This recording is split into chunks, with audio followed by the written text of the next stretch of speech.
The obesity epidemic has been going on for, 30 years probably, is growing.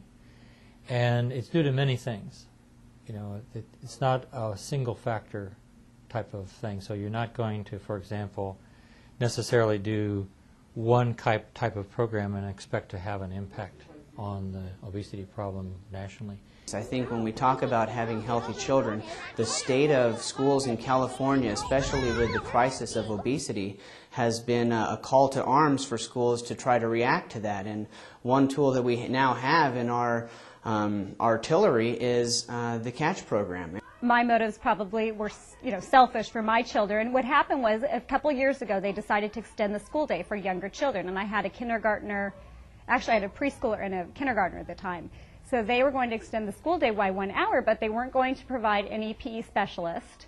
They weren't going to provide any subject, what was going to be done in this extra hour. And for me, I thought if my children are there another hour, they need to be moving. They can't sit from 8 until 3 o'clock without doing some kind of physical education or activity. Most parents I spoke to at the time thought, what do you mean they don't have PE? When we grew up, everyone had PE. So parents just assume it's in the school. They assume health education is in the school, and it's not. I mean, there have been so many budget cuts, unfortunately, that we don't have those luxuries anymore. When I started looking into PE programs, as a novice, I said, okay, let's just get a PE teacher, and it became very obvious that that wasn't economically feasible. And then our physical education specialist here talked about a couple of programs, and CATCH was one of the names that came up, and in conversations with other people, CATCH kept coming up again and again, and there were several advantages that that program had over the other programs. Primarily that it had the classroom component, the physical education component, and the family component, and the cafeteria component, and in light of this whole school wellness policy that's going on right now, I'm assuming throughout the United States, it just sort of fit really well with that. The teachers were extremely supportive, especially because initially I began with the quest to get a PE specialist. So of course that relieved them of the responsibility. But then when they learned about the program and learned that they'd have the curriculum, they'd have the equipment, they'd have parental support, they really supported it. If you want to affect children in school settings where they spend 3/4 of the day and eat 80% of their calories, a lot of the kids that we worked with didn't have dinner. They had lunch and they had breakfast, and that was it. And stop complaining about what the schools are serving the children. Help them change the system. Go in and the program helps people change the foods that they offer and the way that they offer it and everything. So it is the best bang for their buck, and every foundation wants to maximize the impact that they have on health for the amount of dollars they put in, and by far CATCH is the best investment. Well, it revealed that you could in fact change the environment of schools, which are a significant environment in kids' lives in terms of the amount of activity and the healthy food, and it also had the advantage of involving the parents and the classroom teachers. So again, it was a across the board kind of thing, and actually changed kids' eating habits and activity patterns in school, and not only in school but also out of school. So there was evidence that it carried out of the school environment into the children's lives. Schools today, basically speaking, aren't interested in adding new layers to their instructional program. However, we do recognize the need for teachers to have the support with implementing physical education lessons.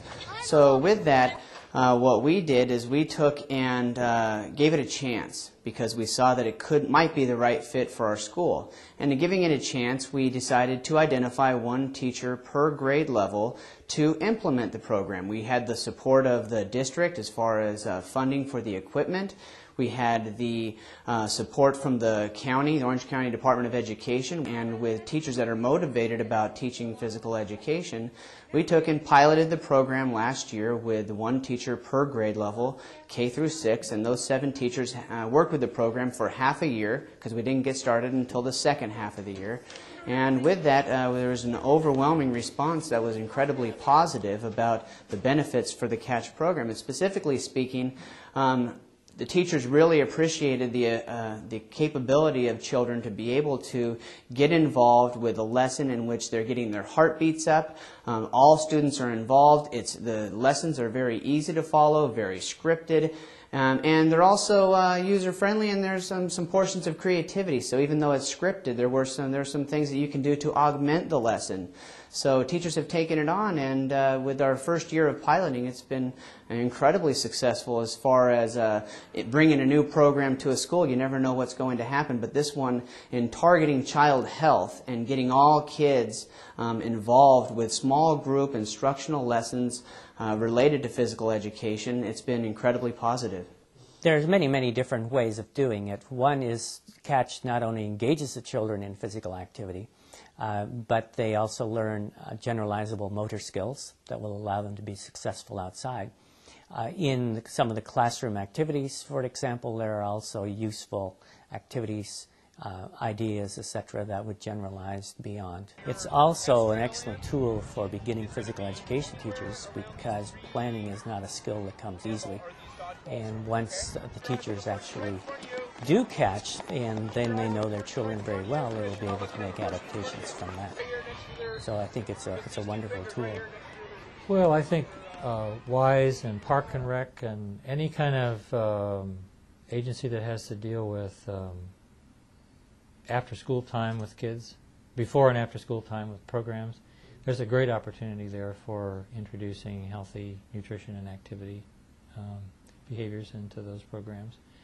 It actually is a collaboration with the school districts in Santa Ana and Fullerton. Also, Cal State Fullerton is the evaluation end of the grant, so it's a collaborative, and we're implementing it in school and after school. The teachers have said that it's just, I'm going to go use it tomorrow, and we've gone out there and they've already implemented it even before we've gotten them any equipment, because some of the stuff they can do without equipment. The biggest thing that we see is that the kids are having fun and are getting more active. The other thing is that the teachers are much more involved.